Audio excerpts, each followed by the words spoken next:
بسم اللہ الرحمن الرحیم۔ حیاء الاسلام چینل کے ناظرین السلام علیکم۔ جب حضرت سلیمان علیہ السلام نے فیصلے کے لیے جلوس کا ارادہ فرمایا تو شیاطین یعنی جنات کو حکم دیا کہ وہ ان کے لیے ایک نادر الوجود اور عمدہ کرسی تیار کریں جس کی صفت یہ ہو کہ جھوٹا مدعی یا گواہ اس کے دیکھنے سے ڈرنے لگے۔ چنانچہ تعمیل ارشاد میں ہاتھی دانت کی ایک کرسی تیار کی گئی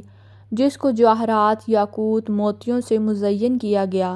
اور جواہرات سے انگور کے درخت بنا کر اس کو گھیر دیا، جس میں سونے کے 4 کھجور کے درخت ایسے تھے جن کی شاخیں چاندی کی بنائی گئی تھیں۔ ان میں سے 2 درختوں کی چوٹی پر 2 گدھ بنائے گئے تھے اور اس کرسی اور تخت کے دونوں گوشوں پر سونے کے 2 شیر تھے جن کے سروں پر سبز زمرد کے ستون نصب کیے گئے تھے۔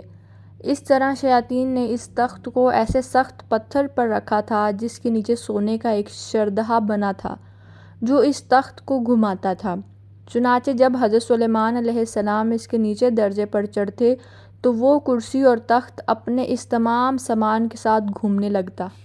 اور گدھ اور مور اپنے بازو پھیلاتے تھے،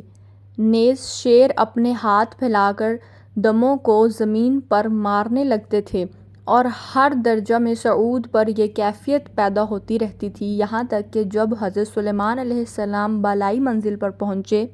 تو دونوں گدھ مشک و عنبر تیزی کے ساتھ تاج ان کے سر پر رکھتے تھے،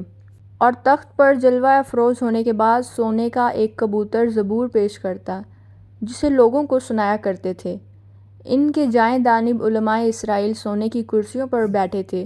اور بائیں جانب معزز جنات چاندی کی کرسیوں پر۔ اس طرح حضرت سلیمان علیہ السلام فیصلے کے لیے جلوس فرماتے تھے، اور جب کسی معاملے کی شہادت کے لیے گواہ آتے تو وہ کرسی مع اپنے سامان کے گردش میں آ جاتی تھی، اور شیر و گدھ اور طاؤس اپنے مذکورہ کام میں مشغول ہو جاتے تھے۔ یہ دیکھ کر گواہوں پر ایک ایسی ہیبت طاری ہوتی اور سچ و حق کے سوا کوئی جھوٹی شہادت نہ دے سکتے۔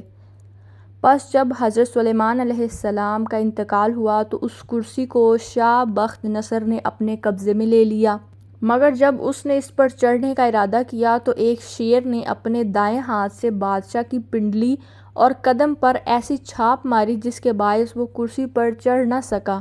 اور اسی ضرب کی کرب و بے چینی میں مبتلا ہو کر مر گیا، اور وہ کرسی شہر انطاکیہ روم و شام کے دارالسلطنت میں باقی رہی، یہاں تک کہ اہل انطاکیہ سے کراس بن صدری نے جنگ کی اور خلیفہ نے بخت نصر کو شکست دی۔ اس کے بعد کرسی بیت المقدس کی طرف لائی گئی اور کوئی بادشاہ اس کرسی پر چڑھنے کی قدرت نہیں رکھ سکا۔ پھر اس کو صحرائے بیت المقدس کے پیچھے رکھا گیا، جس کے بعد آج تک اس کی کوئی خبر یا اثر معلوم نہ ہو سکا کہ کہاں گئی اور کیا ہوا۔